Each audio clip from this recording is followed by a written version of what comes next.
And it comes amid growing controversy over the Obama administration's handling of the deadly attack on the U.S. consulate in Benghazi, Libya. The Secretary of State, Hillary Clinton, now says flatly the security of U.S. diplomatic posts around the world is her responsibility. She spoke bluntly with CNN's foreign affairs reporter Elise Labott during her current visit to Peru. Secretary Clinton, thank you so much for joining CNN. I want to talk a little bit about the Benghazi attack.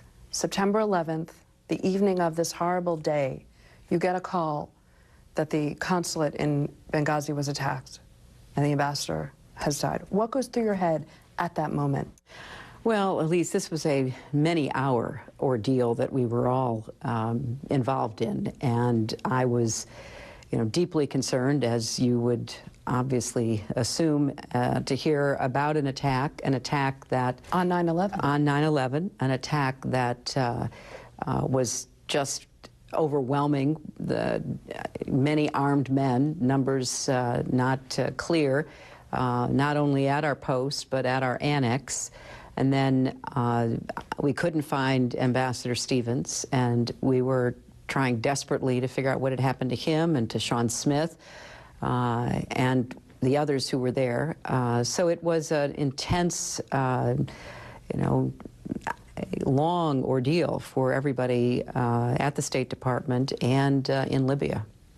Now, I know the investigation is going to play itself out. Right. But in the short term, the State Department officials in diplomatic security admit that requests for security were denied because they said that it was adequate based on the threat level. Did you get bad intelligence about the threat level, or was this a bad security decision? Elise, one of the things we're going to explore in the accountability review that I have ordered is exactly what happened and what can we do to make sure that we learn lessons from it. Nobody wants to get to the bottom of this more than I do. I knew Chris Stevens. I've had a chance to meet the families of the other 3 men who we lost. I take this very personally.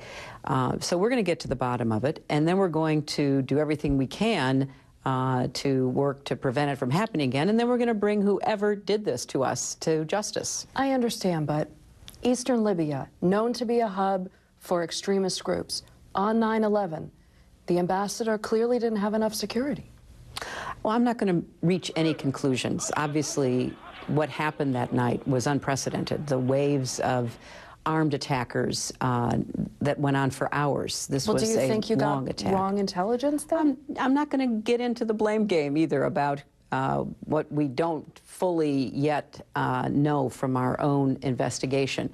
What I think is important is to make it clear that we were attacked. And what does that mean? That means that we have to do everything we possibly can to keep our people safe. At the same time, we have to continue to be out in the world. That's a very difficult balance to make. And I'm trying to make that balance all the time, because we can't retreat. We have to continue to lead. We have to be engaged. We can't hang out behind walls. Chris Stevens understood that better than anybody. He believed in what he was doing in Libya, and we want to do this right in his honor and the honor of all the men who were lost. You say you don't want to play a blame game, but certainly there's a blame game going on in Washington. In fact, during the presidential debate, Vice President Biden said, we didn't know. White House officials calling around saying, hey, this is a State Department function. Are they throwing you under the bus? Oh, of course not. Look, I take responsibility. I'm in charge of the State Department, 60,000 plus people all over the world, 275 posts. The president and the vice president certainly wouldn't be knowledgeable about specific decisions that are made by security professionals. They're the ones who weigh all of the threats and the risks and the needs and make a considered decision. Intelligence community initially called it a protest. State Department never did. You never did. The story has changed now. And as you know, Republicans are charging that this was a cover-up. Was it a rush to judgment, or was it bad intelligence, as Vice President Biden suggests? Elise, I take a very different view of this. I have now for 20 years been very much in the administration decision-making, first with my husband, then after 9/11, working with President Bush, now, of course, in President Obama's cabinet.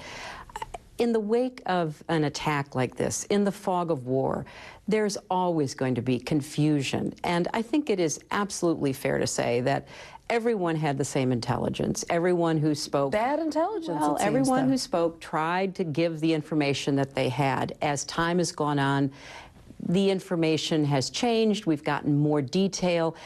But that's not surprising. That always happens. And what I want to avoid is some kind of political gotcha or blame game going on, because that does a disservice to the thousands and thousands of Americans, not only in the State Department and USAID, but in the military, who serve around the world.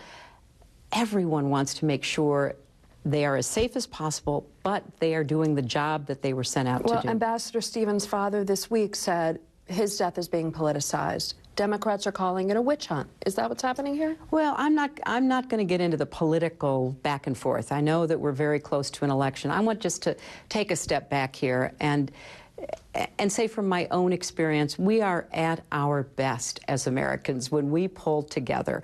I've done it with Democratic presidents and Republican presidents. I've seen it happen where people say, look, first and foremost, we're Americans. We've lost 4 brave men. Dozens more had to fight for their lives over a very long battle. They had to get evacuated because of the dangers that they were facing. Secretary Clinton, thank you so much for joining us. Thanks very much, Elise.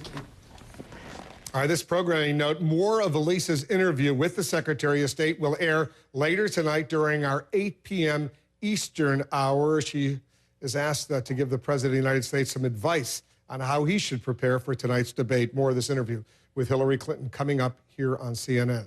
Did the Secretary of State get the President off the hook by taking responsibility for security failures in the Libya attack? Paul Begala and Ari Fleischer, they are both standing by.